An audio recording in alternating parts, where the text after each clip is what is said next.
Hi, my name is Denise Harlow with the National Community Action Partnership. Today we're talking about the Center of Excellence Developed CSBG Organizational Standards. This category is Category 5, Board Governance. Again, it falls under Vision and Direction. Some folks might say, if I'm a board member, isn't this the only video I have to watch, the only section of the standards I have to pay attention to?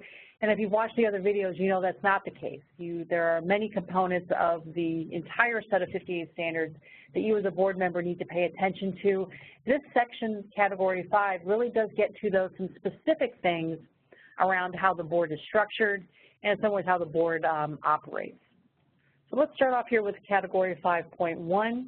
The organization's governing board is structured in compliance with the CSBG Act. Should not be any surprise to any of you that your board would have at least 1/3 democratically selected representatives of the low-income community. You'd have 1/3 local elected officials or their representatives. And the remaining third would come from major groups and other interest groups in your community. We oftentimes call that the private sector. This is our tripartite board structure. Should be of no surprise to any organizations on the on the video, but we do know that we do like to reflect that we are in compliance with the CSBG Act. 5.2, the organization's governing board has written procedures that documents a democratic selection process for the low-income representatives on the board. Now, this is not new. This has been in place. Some organizations have been doing it. They have a written process for that democratic selection process. Other organizations do not have something so formal. This standard will emphasize that component of the Act, that you have a written procedures that document the democratic selection process. Now, this does not say democratic elected, democratically selected. So when those names come to the full board for voting to become on the board, that still is up to the board to elect their own members.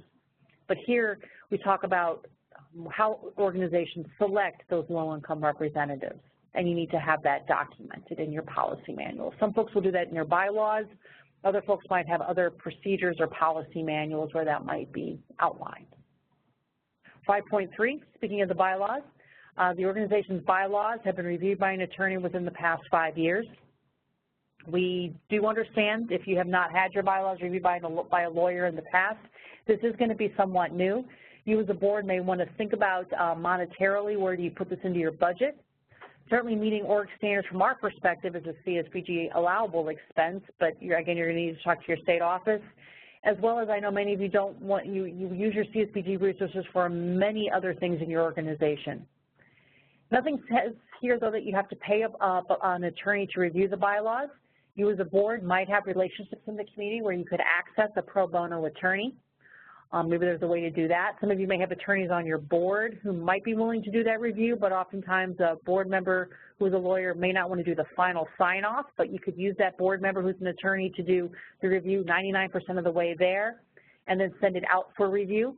But again, talk to folks on your board, figure out how you're going to do this, talk to your executive leadership on your staff, and figure out what the best process is to do this.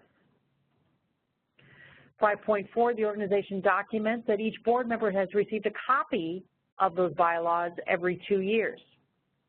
Now, I know many of you get a copy of those bylaws when you sign on to the board.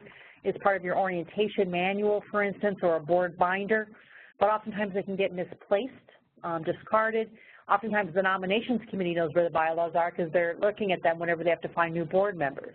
But we think it's important enough that every board member get a copy every 2 years. So you may get this passed out at an upcoming board meeting. You may be asked to sign a sheet of paper that you received a copy. You may get an email from your executive director saying, can you reply to me that you received this email that has a copy of the organization's bylaws? So there are a lot of different ways to document that you meet this standard, but for you as board members, you may want to expect that you will be receiving regular copies of your bylaws. 5.5. The organization's governing board meets in accordance with the frequency and quorum requirements and fills your board vacancy as outlined in your bylaws. Again, your bylaws are the rules of your road. You get to define what your bylaws say. You get to define how you operate as an organization. If those rules aren't working for you, look at your bylaw amendment clause. Modify your bylaws to work with you, not against you. So you need to make sure that you're meeting, again, in accordance with the frequency. If your bylaws say you meet 6 times a year, you need to meet 6 times a year. If you need to have 51% of your board present to have a quorum, you need to have 51%. If you need to fill a vacancy within 90 days, 180 days, you need to make sure you're following that process. 5.6, each governing board member has signed a conflict of interest policy within the past 2 years. Now, on your IRS Form 990 that we'll talk about in the finance section, you do report to the IRS whether or not board members have a conflict of interest policy in place that has been signed off on an annual basis. This goes to an every 2-year process. Again, you might find at your next board meeting a conflict of interest policy being passed out. You sign it, you hand it back in, you note any potential conflicts of interest you might have. And oftentimes in many communities there are relationships, there might be some existing conflicts that you may want to just note. They might be very clearly defined conflicts. They might be more incidental or indirect conflicts. But again, the important thing is to talk about them, to recognize them, and again, sign off on this conflict of interest statement. 5.7, the organization has a process to provide a structured orientation for board members within 6 months of being seated.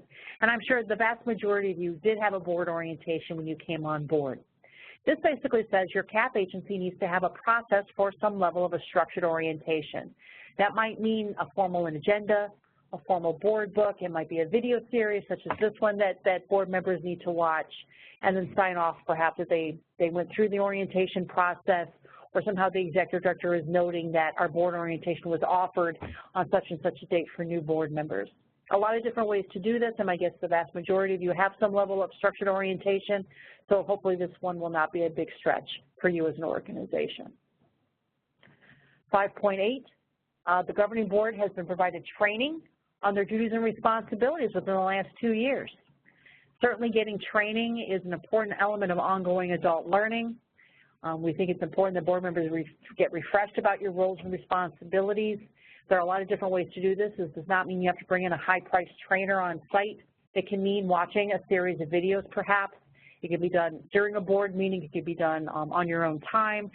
It could mean going to a cap law conference or a partnership conference. There are a lot of different ways to meet this particular standard, but the important thing is to find a way to document that board members are provided the opportunity for training.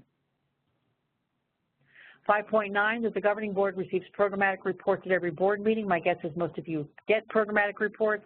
This does not say the report has to be in writing, but many of us get written programmatic reports when we come to a board meeting. You might get a verbal meeting, you might get a presentation from staff.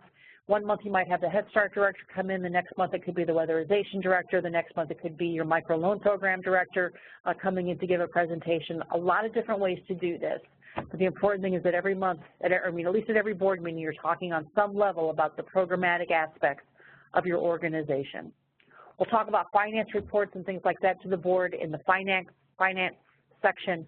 And as I said, this category deals specifically with board governance, but board responsibilities do filter across all 58 organizational standards in all 9 categories. So with that, I hope we will see you on our next video. Thank you.